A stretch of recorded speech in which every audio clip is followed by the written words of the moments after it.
Hello, good morning, good afternoon, good evening, wherever you are. I'm your host of podcasts, Talk Architecture. And today's topic is a reflection on the identity of an architect. And I'm using myself to think about things which you may connect with and you find similar thoughts and reflections because you were trained as an architect. Maybe I'm born much earlier than you, or maybe I have a different journey and cultural background and so on.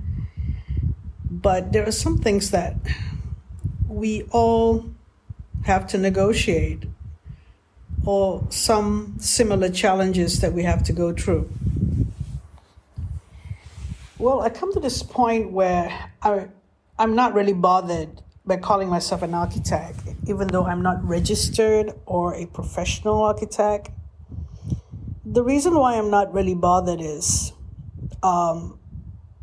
because it's an identity. It's not about it's in my mind. It's not about something that I have to do with other people. Obviously, I can't submit drawings to the local authority because I'm not registered, and I have to do that with other people. But apart from that, in terms of the legalities of it, apart from that legality aspect of it, I'm able to design, I'm able to service, provide services to people if they want to buy my services, because I was trained as an architect. And so therefore I'm a graduate architect until this age. But of course, much of my experience is in academia. A substantial amount of experience is also in activism, disability activism, but that's another story. It may merge with the identity of the architect, but we have many identities. I think if you're fairly new to the game, as a 20-year-old-ish, 30s, even 40-year-olds, it's a struggle to actually understand yourself in terms of your identity or finding yourself. Now, I know that you would argue with me any of my points, and just hear me out with regard to the word identity. I don't usually use the word identity before because I don't understand what that was, especially when I was in my 20s or 30s. Even in my 40s, yeah. I only recently understand about the disabled person identity that I embraced recently. And not because I have a card, an identity card registered with the welfare department in Malaysia that says I'm a physically disabled person. It's not because of that. It's because I understand what power struggles are, and I understand what struggles with politics and such dynamics that happen between human beings living or working together.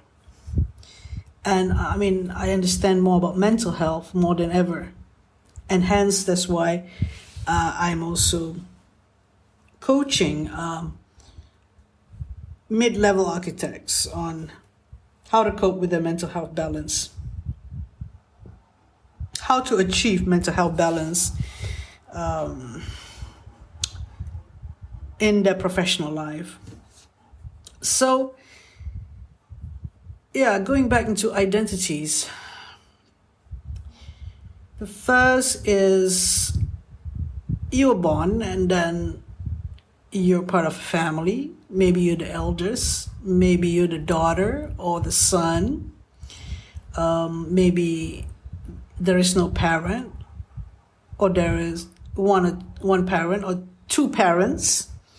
When I say there's no parent, meaning there's grandparent or a guardian.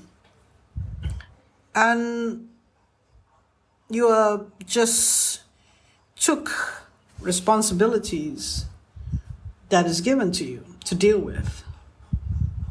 For some of us, we have problems to deal with some of those responsibilities, but it's part of life as you grow older, you're taking responsibilities, at least for yourself, to get yourself to school, to learn, to study, or maybe to learn a trade, or you're not keen on academia, maybe you work on your own. So there is some sort of identity there where you identify yourself as a student, you identify yourself as a son or a daughter. Later on, you identify yourself as somebody's best friend or good friend, and so on, as a worker, a staff in an office. And the identity of an architect is as general as the rest of those identities that I mentioned to you, but you pursued architecture. And if you did not really want to be an architect and somehow you thought it was a good idea and you actually graduated to be an architect, but later on you decided to go into being a contractor or a builder. I mean, you can identify yourself as a builder, but it is up to you to identify what you want. You decide to identify what you want. You can go through your whole life doing architecture, as architecture or the business provides financial stability, but you don't identify yourself as an architect. Maybe you identify yourself as a business person, but not an architect. Because the word architect associate with design, or maybe something that you don't like that's fundamental to the nature of who is an architect, that you have learned before. I identify myself as an architect because of my love for architecture education. I don't identify myself as an academic. I do love learning, lifelong learning, And I love the fact that I'm still learning and still investing my money on learning something new at this age.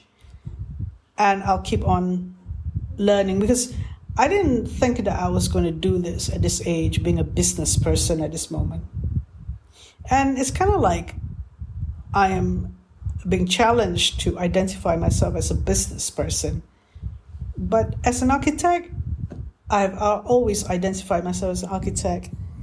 And the magical moment was when I was in the second year, when I started to like architecture. I mean, I went into studying architecture because of my mother, but it wasn't until the second year when I actually started liking the things to do with architecture, that is drawing and designing and so on.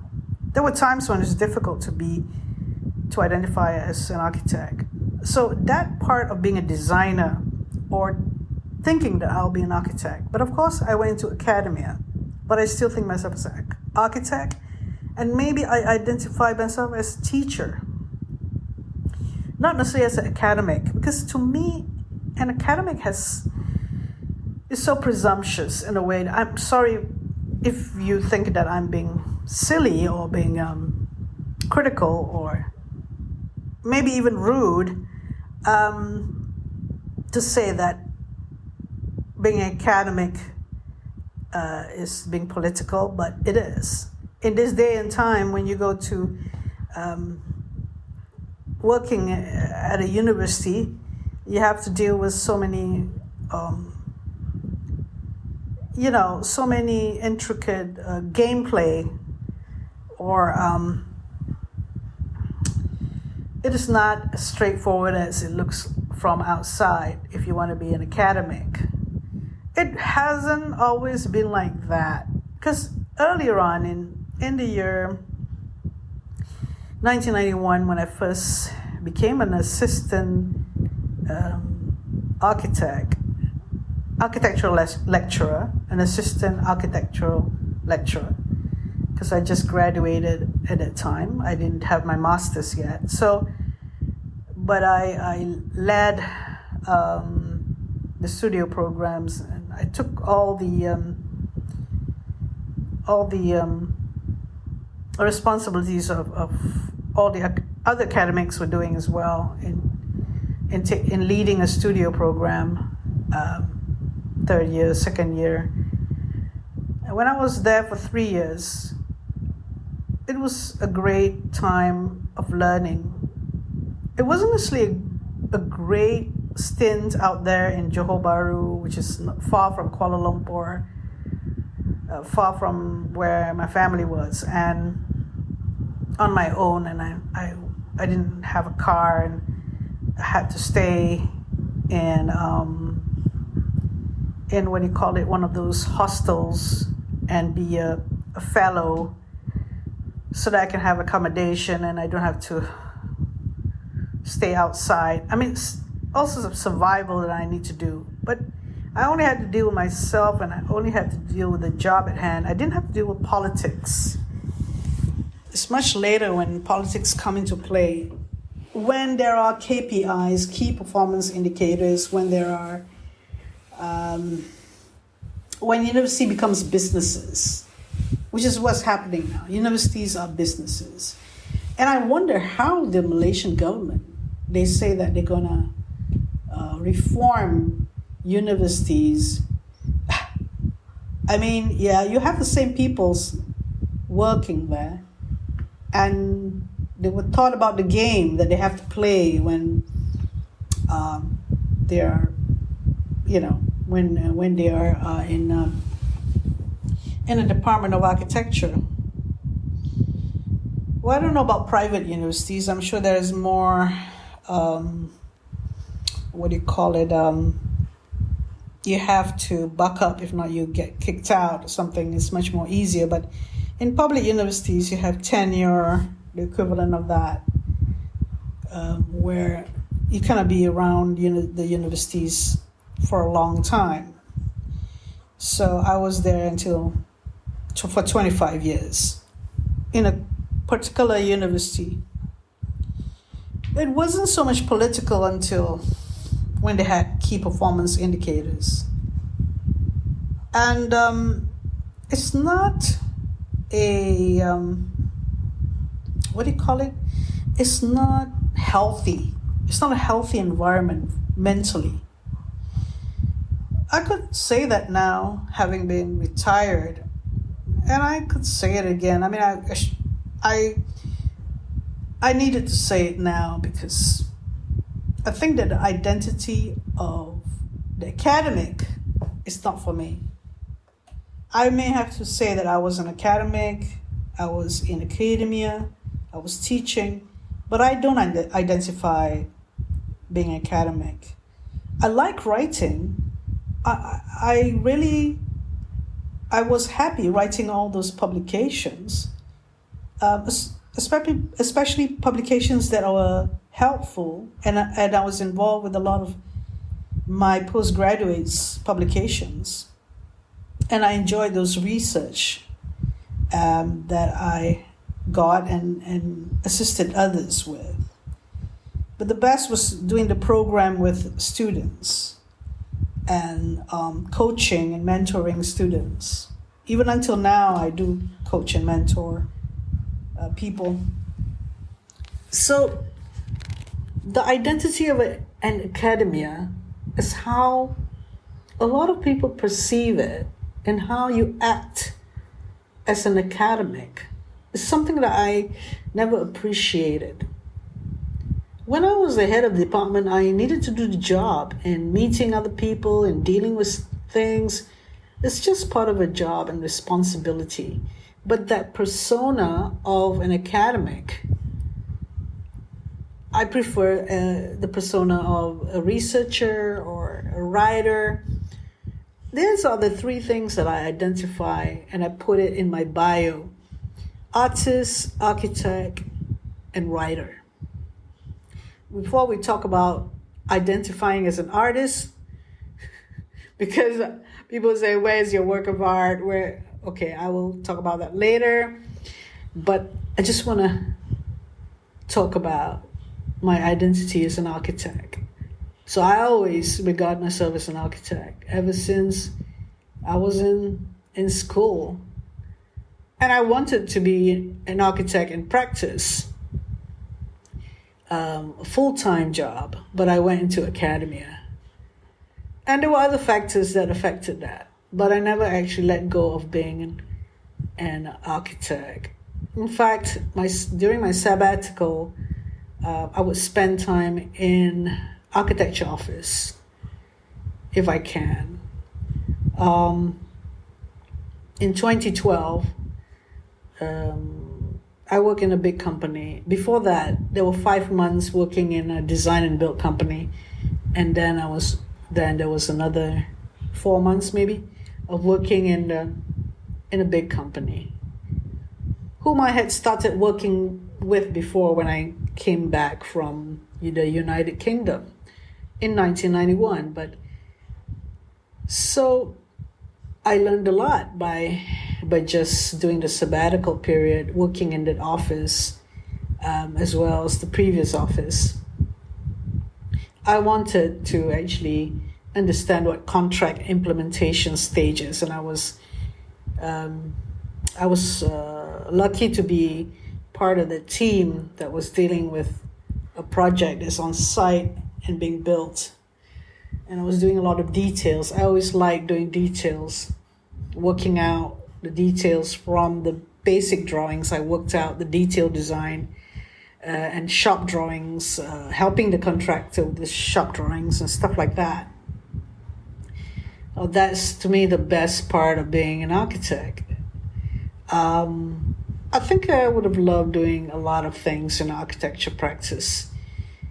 And being in a team, you have to engage with other people, talk to other people, find out, so that you could, when you do something, it's not something that is on your own, and the timing of it all. So yeah, I identify myself as an architect. Until now, I still do podcasts on architecture. I meet architects. I don't see myself stopping anytime being an architect.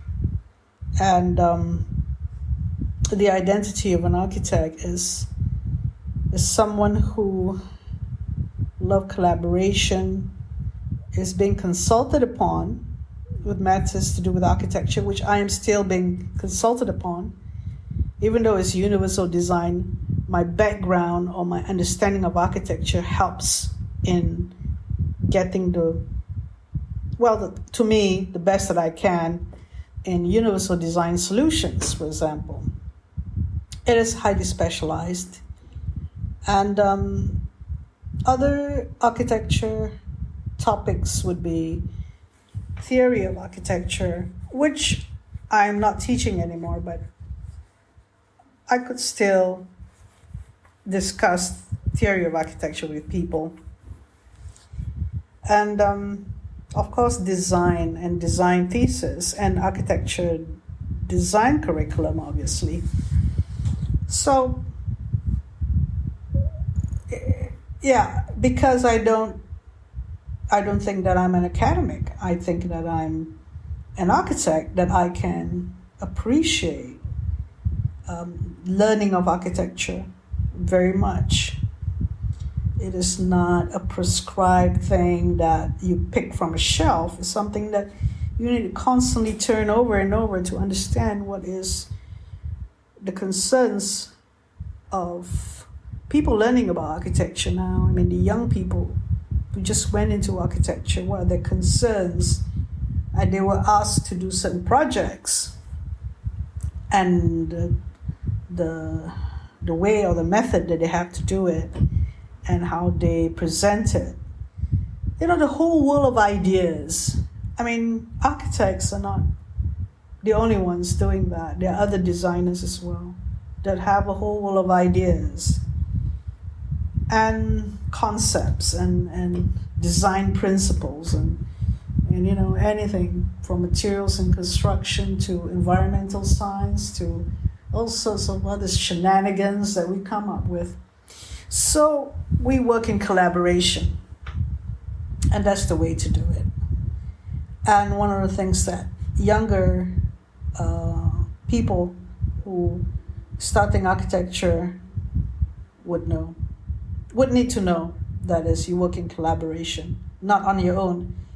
Now, these lead me to, we've got a few minutes more, that being an artist is also being a collaborator. I mean, artists, my goodness, you can go from music to poetry to anything that has to do with creative expressions. I'm not talking about fine art per se or even graphic art. I'm talking about anything that has to do with creative expressions, right to creative writing or writing memoirs even, a writer is also an artist. But I like to separate them, a writer and an artist. Artists in general, I can review a lot of work of art. And my favorite hobby is going to an art gallery and just don't look at the title, looking at the abstract art, and through the work, I will review it.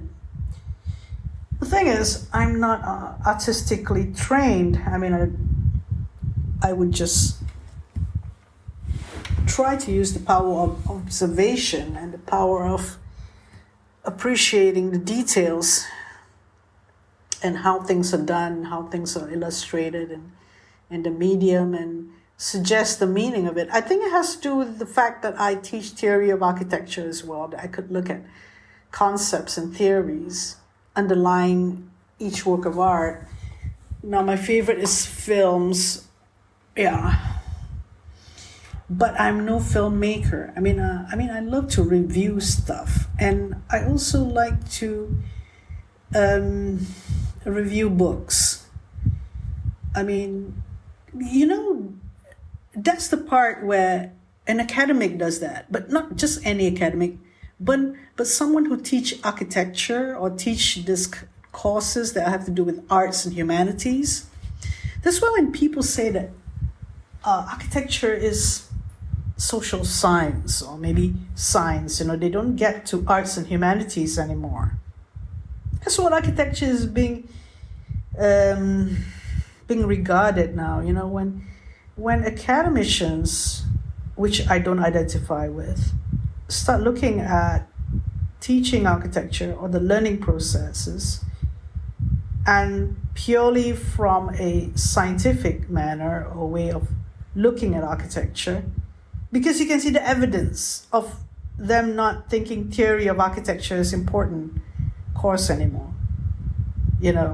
Design theory is not that important a course anymore. Do you expect student of architecture to conjure something from science when architecture is a lot to do with sensibilities and subjectiveness? So the thing about why people learn about arts and humanities is the philosophical bearing of anything that you have, the conceptual understanding with visualization and visioning something through your eyes. And you could always have robots doing that. And you could always turn architects into robots, right? I mean, people even think that architecture is one of those, shall we say, profession that could easily be overtaken by AI. Of course it can, if you regard architecture as purely objective.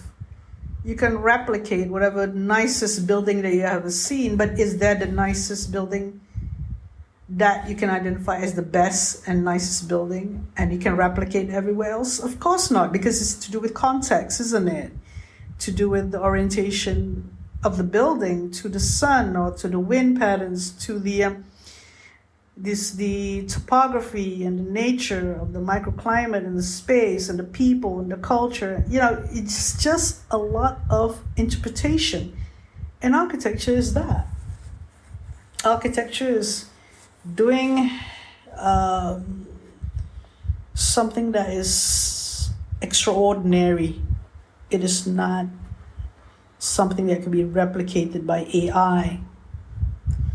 Yeah, I come to the point about the AI because what I decided to do is to mention AI in this podcast episode. I didn't mention it earlier. It sounded like I'm talking about myself, but the identity of an architect and the use of AI. So if that was the topic that I set out to think that I was going to say, I didn't do that. I was thinking about the identity of an architect, but if I were to mention AI, artificial intelligence, now, are we having artificial intelligence in architecture now? I'm sure we have in all those softwares that we use that you could replicate or use the same template over and over again to save time and costs. To save time so that you save costs if you're running a business. And why not? It seems to be a very good design. But we can always fall into the trap of not thinking about the context. And there is something wrong about not being able to be in control of a project, and that you let chance happen, or that you allow the instrument to control rather you're controlling the instrument. This is some things that architects have to contend with. Well, of course, we can go into that detail. Automation. Everything can be scaled, it can be automatized and scale up to get profits, to get more clients, obviously. And will that happen to architecture? It may be doing that right now, There are a lot of architecture that we don't know why they design like that, as if an artificial intelligence designed it, but not an architect. It feels so sterile, so inhumane, cold to the touch, nothing engaging or nothing surprising or nothing delightful with it. No, I'm not blaming it on computer-aided drawings. I mean, that discussion was then, We're talking about artificial intelligence, robotics, and all sorts of other things that is happening or developing in terms of technology that is to do with, computerization? What other names now? There are many names. So we need to know them all. So in conclusion, this episode is an episode to ask questions about the architect and asking oneself whether one identifies as an architect. One has a stance, or one take a stand in being that architect that one wants to be. And I still am very much an architect, and I have my beliefs that are being illustrated with this podcast, and I enjoy interviewing a lot of other people who have other opinions, and this is necessary to keep the discussion going, the dialogue going. And thank you for listening to this podcast episode on the architect's identity and artificial intelligence. Best wishes.